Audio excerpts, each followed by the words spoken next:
You? Good to see you too after a long time. Absolutely. What is trending this morning?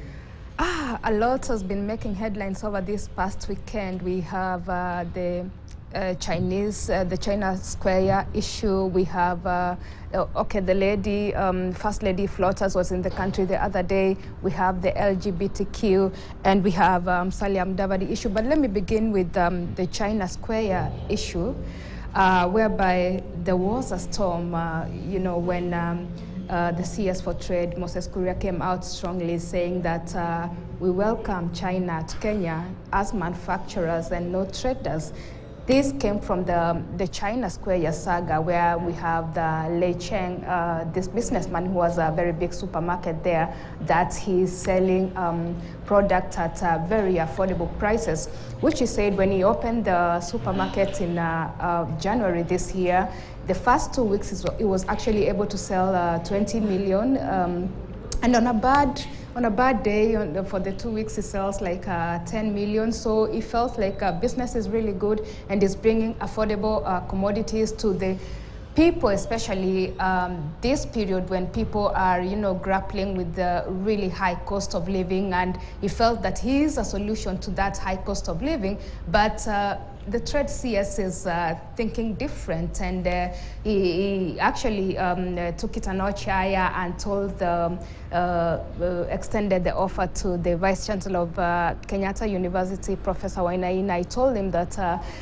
he has given him an offer to buy out the lease from the China Square so that he can dish it out to Nyamakima, Gikomba, Muthurwa, Isli Association. So it's really quite caused a storm online, with people weighing in and saying that this Chinese man, Mr. Cheng Ling, is bringing solutions of high cost of living. They're saying the trade CS is the first to say that Kenya is open for business with other countries. So which Kenya is open for business when there's such kind of resistance?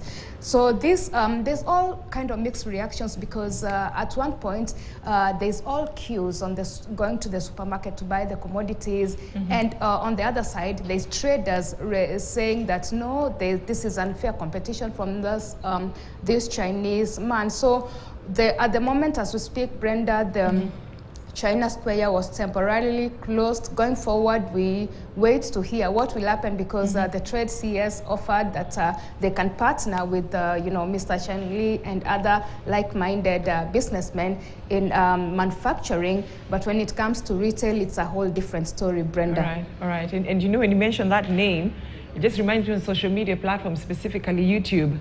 So many ladies and women have been talking about that place when it comes to buying house stuff, just to make their houses look good. So let's talk about that Supreme Court ruling. It's just rubbed people the wrong way, especially, men of the cloth.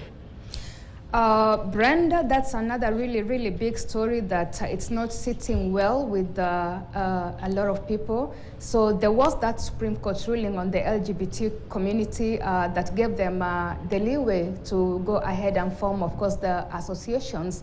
The Supreme Court said that the Kenyan authorities they actually erred in banning it, saying that it's not constitutional. They say that it's their constitutional right to form the association, and they can go ahead and form the association. So this has rubbed especially the clergy, not just the clergy, but even the larger Kenyan community in the wrong way.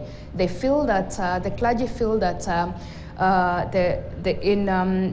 the ruling is interfering with the African norms, and they say it's not Christian. So we had CITAM really coming out strongly and condemning it, and calling for the people of they call moral integrity to stand up and resist this LGBTQ